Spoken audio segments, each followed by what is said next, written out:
I'm Natalie Huschek, founder of the Dignity Project, DBA Well Grounded Coffee, and we're here today with Natasha.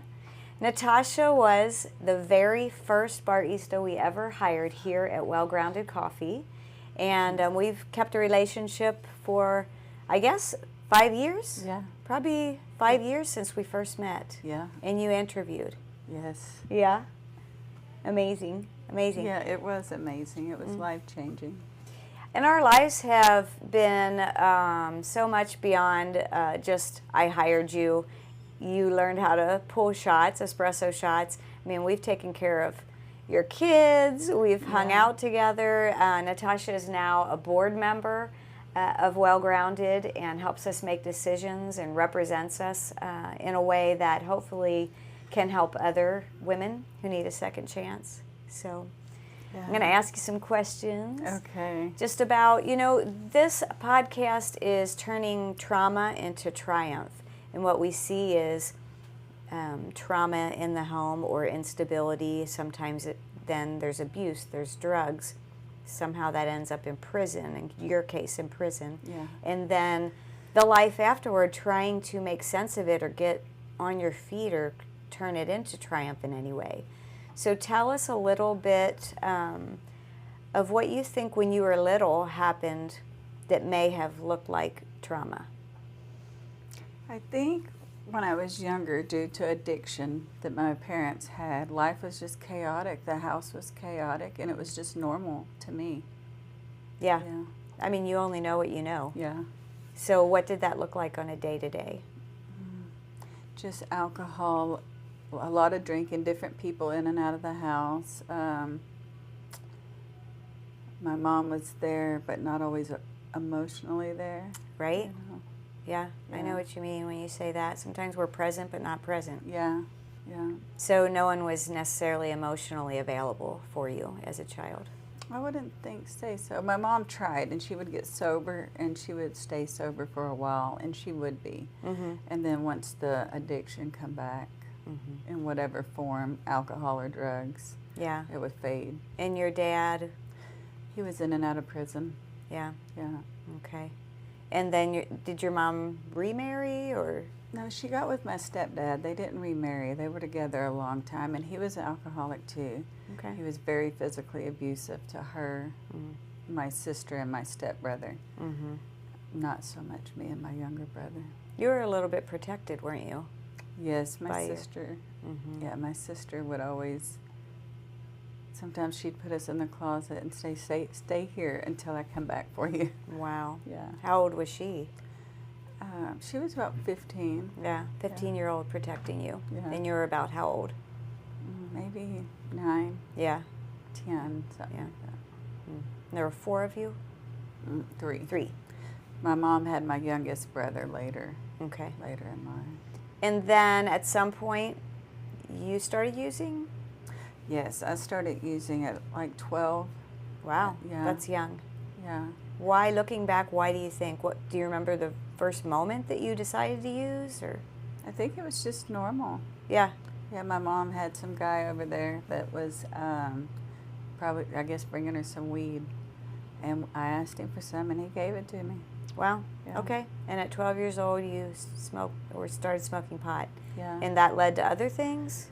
It led to me running away from home, thinking I was grown and I knew what was best for me. So I would run away from home, go to a friend's house or something. Okay. Yeah. And then from there? It led me to getting married to some old man that I should have never been getting married to. And You were 15? I was 15. My mom signed the papers for me to marry him. I moved in with him and thought I was living the best life, when I look back on it. It was the same chaos of alcoholism. Just repeating the chaos that you grew up with. Yeah. And then I got into harder drugs and just continued on a destructive road. I had my oldest son, ended up losing him due to the addiction. You lost him to welfare? My nanny took him. Okay. Yeah. Okay. Yeah. And you were how old when you gave birth to him? 15. 15? Mm-hmm. Wow. Yeah. Okay. And your nanny, who's your grandma, Yeah. taking care of your son, and then you just continue with this. Yeah. Okay. For like 18 years, I continued. Like it consumed my life. And when you say harder drugs, what drugs? Crack and Dilaudid. Mm-hmm. Yeah. Okay. So I started doing IV drugs, and it just took me to a dark place. And I thought that was life. I didn't want anything besides that. That was life, Yeah. and I was okay with it Really? for a long time. For 18 years. About. So what yeah. made you think, I got to do something different? Or did you think that?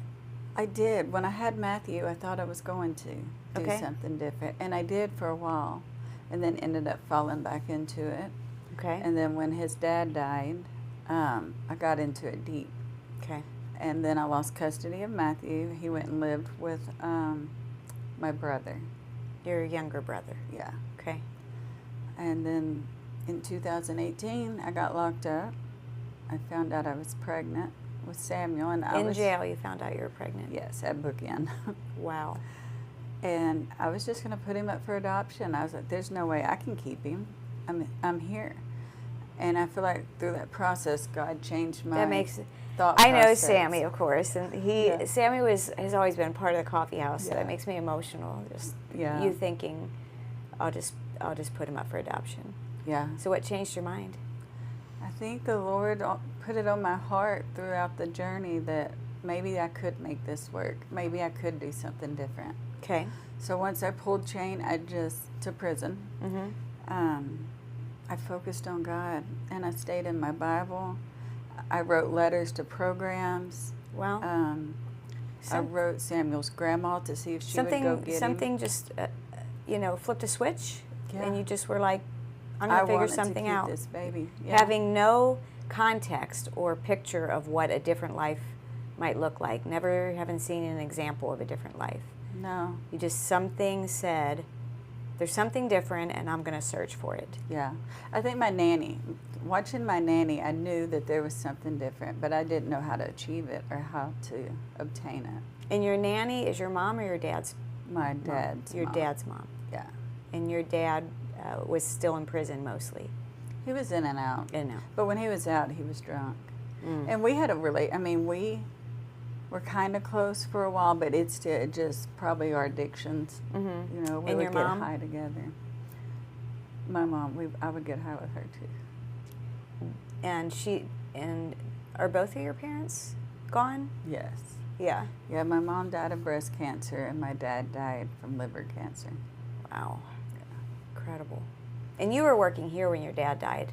Yeah. I remember. Yeah. That was a lot. Yeah, it was. Yeah.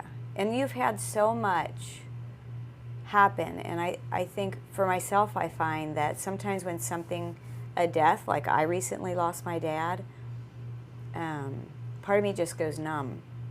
Yeah. Because how do you grieve? I don't know how you do it in a healthy way.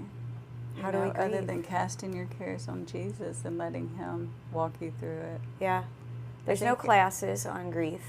And certainly you've experienced loss after loss. Do you get to a point where you're like, every time it's just numb? Or do you find little ways to heal? I think with my mom passing and James, I was numb because I just done more drugs to numb it out, and I went on like it never happened Right. because I didn't know how or want to feel the grieving process. You wanted With to my not feel. dad, yeah. With my dad, I was sober, so I think I was able to go through it and look at it from a different place. But he was in prison, so I knew he had to be in a better place Right. than prison. Yeah. Yeah. Right. Yeah. Amazing. So you're searching, you're writing letters, then what happens? You have Sammy while you still are in prison. Yes. So I go to law library, all right, and I come back, and there's this flyer on my bed for Exodus Ministry. So I applied to it, and their case manager, Miss Stephanie, wrote me back and sent me an application. I sent it back, and then she just kept writing me every week after that. Told me I was accepted. And then I go have Samuel, and they take me back to the unit, and he stays at the hospital. I didn't know if anybody was going to pick him up. Oh my Well, gosh. I had talked to Miss Whitmire, and she was praying about it. but she did end up getting it. About a month later, I got pictures, so I knew she went and got him. Yeah. And that's who? That's his dad's mom, his grandma. Okay. Yeah. And so I got 2 days before I got out of prison, I went to church to see my sister. She was there. And a lady prayed for me. And I believe I was set free from addiction. In that moment, I truly believe I was set free. It was incredible. So I went back and wrote it in my Bible, and I got out and went to Exodus. Miss Whitmire brought me Samuel 2 days later. And I just went through You hadn't seen him for 3 months? 4 months. 4 months? Mm-hmm. Yeah. And I went through the process at Exodus, just learning how to live a new life. And I didn't know what to do. I just done what they told me to do. So Exodus Ministries is here in Dallas, and they take in moms straight out of prison, reunite them with their children, give them an apartment, and help give them a year to get their feet under them, get a job, and different classes, I guess, life skills classes. Yes. What was it like to get Sammy and walk into your own apartment? It was incredible. And I had never lived by myself. I had always been surrounded by people and chaos, so it was new. And it was peaceful? It was so peaceful. And I just went through the program and pretty much done what they told me to do. And just believing that God had something more for me. Mm-hmm. And I never lost hope of getting Matthew back through the process. Like, I believed that I was going to get him back. It took a long time just to get visits with him. I remember It did. A very long time. Yeah. Yeah. And then suddenly, it was just like overnight then. Yeah. Almost shocking, wasn't it? Yeah. I remember. But it was like I was working. I was working at Jimmy John's, do you remember? Yes. And I made like maybe $170 every 2 weeks. Like, I could not sustain myself on that for sure. And I'll never forget, I was coming back through the gate at Exodus, and you were walking out. I didn't know who you are, but we met. Mm-hmm. And I went in, of course, being nosy, asking them who you were. Yeah. Yeah. And then Miss Stephanie suggested that you apply? Interviewed, yeah. Okay. And I remember, so that was, I'm going to say it must have been like October of 2020. Mm-hmm. In this very room. Yeah. Me and my husband Michael, and we did a little interview. Yeah. You were so meek, kind of backward. How would you describe yourself? Probably a lack of confidence and not really looking us in the eyes. Yeah. Very quiet. Yeah. Having known nothing about coffee, so say what your coffee experience was up to then. Instant coffee. Yeah. I drank instant coffee, and that was my experience. Yeah. I don't think I'd ever been to Starbucks. And even after you worked here, you still preferred instant coffee, didn't you? I still drink it. I still drink instant coffee. But Natasha is a coffee snob now. I'm proud to say we turned her into a total snob. She comes in once or twice a week. Yes. To get what, cold brew? No, Americano. Americano? Yeah. Okay. With heavy cream? Yeah. Yeah. I love it. No, I think working here changed my life in my perspective of me and my ability in a way that it's mind-blowing. Mm-hmm. You know? And just connecting with the customers, learning to look them eye to eye, have conversations, and in front of my eyes, I just watched you transform. And the sisterhood, the family of being here, it's like it helps you rebuild trust, and you have people to lean on and do life with. Mm-hmm. And that's what I love about you. Mm-hmm. We haven't quit doing life, even though I've moved on to another job. I think you were just in my house last night. Yeah, I still call you all the time. It's good. Yeah. It's such a blessing to me. It's such a blessing to me. You're such an inspiration. And I remember just learning about your all stories and just your lives. Like literally that you would take a little Sammy, and he was just a itty bitty, and take a bus to the daycare, and then get on another bus and take it all the way here, and work your shift and do the whole thing in reverse. And I thought, oh my gosh, that takes so much grit and courage, and to get up every day and have to do that over and over again. And Exodus helped you get a little van. Yeah. Remember that? Yeah, I do. But that bus stuff, it grew me. It Yeah. was scary, intimidating, very time-consuming. Mm-hmm. But I think it was needed to see that I could do hard stuff, Mm-hmm. even that I didn't want to do, that I could do it. Yeah. Yeah. I remember one time you told me, you kind of, I don't know how you said it, but I remember you kind of felt like a fake, like, this life I'm living, it's for normal people. I'm not normal. Or do you remember that conversation? I do. Yeah. So tell me the process of now. I mean, are you a normal person? I am. Yes, I am a normal person I mean, now. talk about your life now. Um, You have your own little place with your boys. yeah, I got custody of Matthew back by the grace of God, and I have my boys. You have a really nice car. Apartment. Yeah, I have my own place, and I'm working now at Restored Hope. Yeah. And So she's now working in the offices of Restored Hope, which is another great nonprofit in Dallas that helps women who need second chances. so I feel like I get to give back to women that are in similar situations that I was in. Mm-hmm. Still serving on our board. Yeah. You were a big part of our gala. I love Jesus. I know that without Jesus I wouldn't be where I am today, and I wouldn't have my kids. And I know through the process of working here at the coffee shop, I learned a lot of confidence and ability, and we are family. yeah, You know, you have lost a lot of family, certainly. Biological family, but we keep our connections here, and I know you're very connected to other baristas, Angela, and the girls. Yeah. So good. We do our outings together still, and fall festivals or whatever we do. Right. So it's good. So in your life, it almost sounds like, correct me if I'm wrong, but your nanny was was one person that was a bright light. Yes. That maybe believed in you. Yeah, she did for sure. And then fast forward a little bit to in prison, that this person named Stephanie somehow believed in you, took you on and was writing to you. Yeah. Yeah, she would write me every week. I would write her letters like she was somebody I knew. Yeah. Yeah. And then you met a chaplain that prayed for you, or just someone in a church service? No, it was a church service. Yeah, and at the end of the service, they said, if you want prayer, come get prayer. And somehow she poured some light into your life. Yeah. Yeah. I almost physically felt like a darkness leaving my body. It was incredible. I knew it was addiction. I believe it was the spirit of addiction. Amazing. And then, of course, Exodus, amazing. A lot of love, Miss Susan. Yeah. And the different people there. And then you became ours. Yes. And we laughed together and we cried together. Yeah.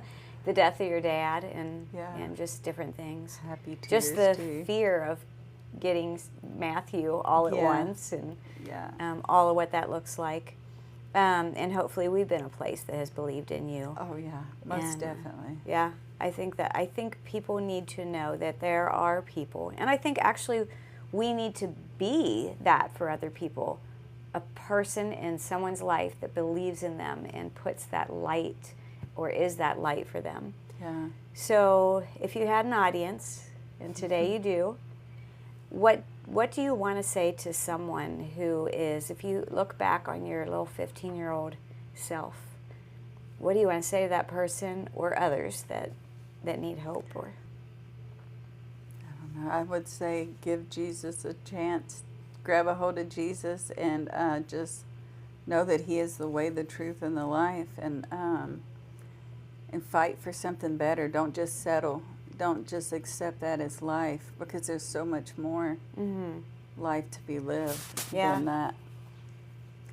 And to trust the process. That's my saying. it is your saying. Trust the process. Yeah. Yeah. Sometimes you're not going to like it. No. And sometimes you don't even see where you're going. Yeah. But if you can just put one foot in front of the other and keep going. Yes. I love that. Yeah. I love that. Well, you're an inspiration. I'm just so proud of you. And I love you. I love you too. I love you so much. So much. Thanks for joining us today as we look to turn trauma into triumph. Thanks. Natasha's story is one of just being born into drugs and alcohol and chaos. So it wasn't until she landed in prison that she started to wonder if there was a different way of life, and had the courage. Once again, we talk about courage on each episode, and she really had the courage to reach out for help. I hope if you are in a dark place, nobody chooses the life that they're born into, but at certain stages of our life we can choose the courage to find a community, find help, and that's what we're hoping for you. Thanks for joining us today.